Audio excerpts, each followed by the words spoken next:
Hey guys, what is going on? Time to break down round 9 of Super Rugby. Some big games here. Rematch of the opening game of the season, Hurricanes versus Crusaders. Got to wonder if the Canes might reverse the result this time. We'll talk about that. Tahs versus Chiefs. Look, that's kind of a big one.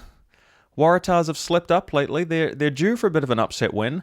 One I'm looking at is the Blues versus Moana Pasifika from Eden Park. That is going to be massive. Moana Pasifika went back-to-back for the first time in history. 2 wins in a row, including taking down the Crusaders in Christchurch, which is no mean feat. So you wonder if they can roll the Blues at home and make it 3. Highlanders, Drua. We're going to talk about the Highlanders team. I'm very excited. Very excited. And lastly, a local derby, Reds versus the Brumbies. Little Aussie showdown there. Wallabies jerseys on the line. That's a mouth-watering one too. So let's go through the team sheets. Okay, so the thing about the Hurricanes is just how settled they look. They've rolled out this front row for a few weeks now. All Blacks there. Isaiah Walker-Leaweri at lock. He has been putting in some big stints. Braden Yossi, Duplessis Karifi, Peter Lakai. That's a very settled, loose forward mix. Still have question marks over Hohepa's goal kicking at 10. It did cost them against the Blues. I really think if he'd made just one of those shots, it might have been a different result because that game was an arm wrestle. Peter Umaga-Jensen gets his 50th cap. It is looking very settled. Now, there was talk of Ruben Love playing at 10, but they're keeping him at the back. I can understand that. Maybe he'll take over the goal-kicking duties because Hohepa has been pretty good in general play. He certainly breaks the line. It's just that his boot hasn't exactly been on song. So they're going to be at home against the Crusaders. Let's take a look at the Red and Blacks. Well, you don't have to look further than the front row for a big shot. Cody Taylor is out. Luckily, Moana has been in great form backing up for Taylor, but he's having an injury-plagued season, and that is a little bit troubling. You had to know that Tamaiti Williams was going to be starting. After the Crusaders dropped that game against Moana Pasifika, you felt like, hey, we need probably Fletcher Newell and Tamaiti Williams starting from the beginning. Can't have the luxury of those guys coming off the bench. A lot of talk about Scott Barrett's form too. He said in interviews this week, he agrees with the assessment that his form hasn't been top-notch, so he's going to want to turn that around. Look, it's about time he starts ramping it up as the incumbent All Black captain. You almost wonder if he is carrying a niggly injury or something. Mills Muliaina mentioned that on the breakdown. He's just not where he needs to be. The loose forward mix looking pretty good there. Christian Leo Willie is in the mix. Ethan Blackadder is back starting, so kind of like the look of that. Yeah, Tom Christie coming off the bench. He really is important at the breakdown. I thought perhaps he'd start. Otherwise, James O'Connor clearly is going to be coming off the bench going forward. Camera has got that 10 jersey sewn up. Probably the most controversial pick is Levi Omua at 13. He is not too beloved down in Canterbury. But Dallas McLeod's banged up.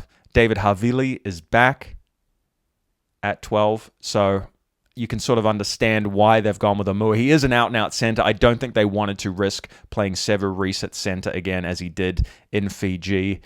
Hard to pick, guys. Really hard to pick this one. What do you think?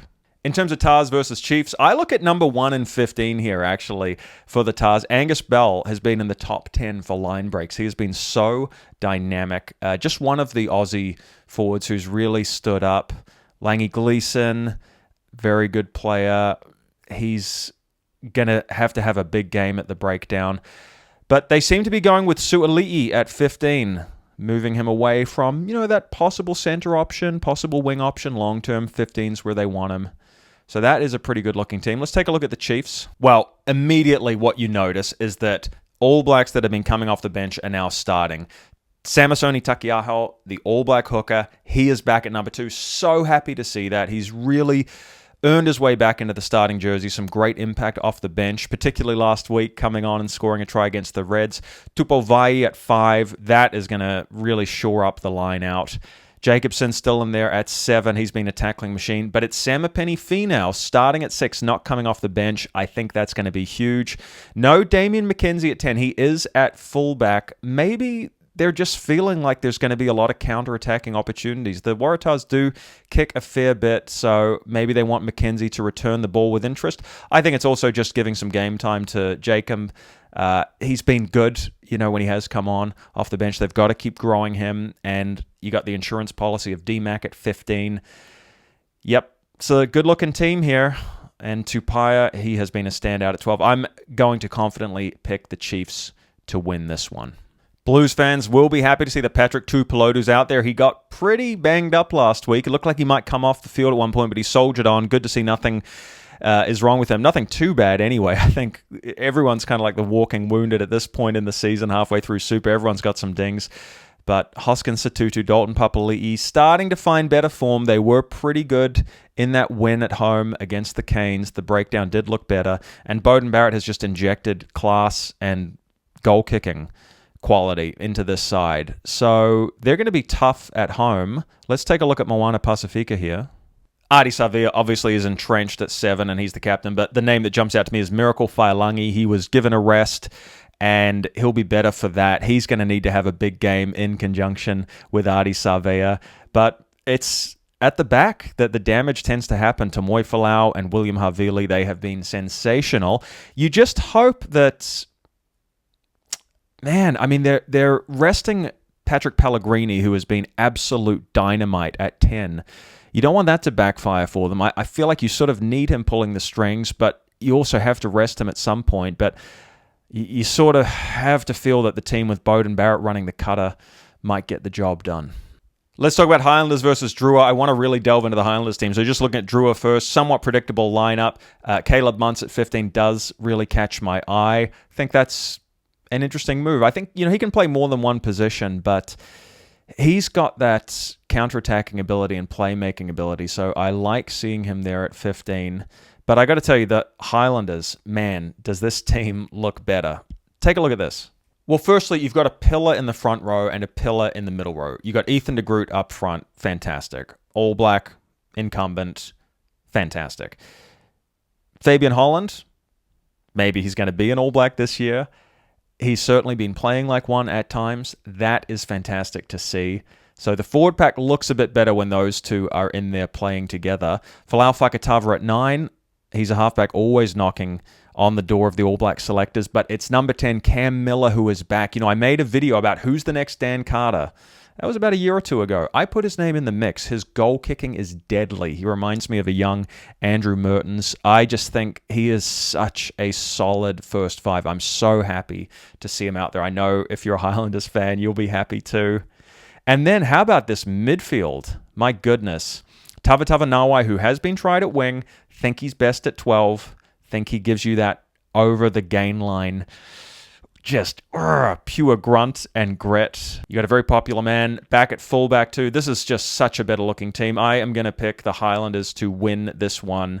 I haven't been giving the Highlanders much love lately, even though I have a big soft spot for them. But with this lineup, I reckon they can get the job done. And lastly, let's look at the Aussie derby here. Well, interesting. You had 2 former All Blacks in the front row. Alex Hodgman and Jeffrey Tumunga Allen. They're not there anymore at 1 and 3. So cycling through the stock there. You also do not have Harry Wilson there. That is an injury concern that rocks the Reds. Could rock the Wallabies too. We'll keep you posted on what happens there. Tom Liner starting at 10. He's also listed on the reserve, so I think there's a bit of a typo here, but I believe he is starting at 10. That's a good-looking team. They were unlucky to lose to the Chiefs, as I said in my somewhat controversial video last week. Let's take a look at the Brumbies, then we'll decide who's going to win this one. Oof, very settled team. Familiar names. Slipper, Frost, Valentini, Ryan Longerin at 9, Lalaseo, Corey Toole, Tom Wright at fullback. Yep, absolutely stacked with Wallabies. This is going to be a great game. I mean, I prefer the New Zealand-Aussie clashes or the New Zealand derbies, but this is a big one. Hard to pick. I think I'll probably go with the Reds to bounce back after their defeat to the Chiefs. They're a bit unlucky in that one, but what do you guys think? Who's going to win this one? Wallaby spots on the line. This one's going to be tasty. All right, guys. Hell of a lineup. They just seem to be producing banger after banger in Super Rugby right now. So I'm going to be back to do a full breakdown of the weekend. I will focus on one game in particular, so respond to the poll. Let me know what you want me to lead off with in that breakdown, and I'll delve into it a little bit more. Until then, Subscribe, like, send this to someone who loves rugby. Be back for another one real soon. Take it easy, guys. Bye for now.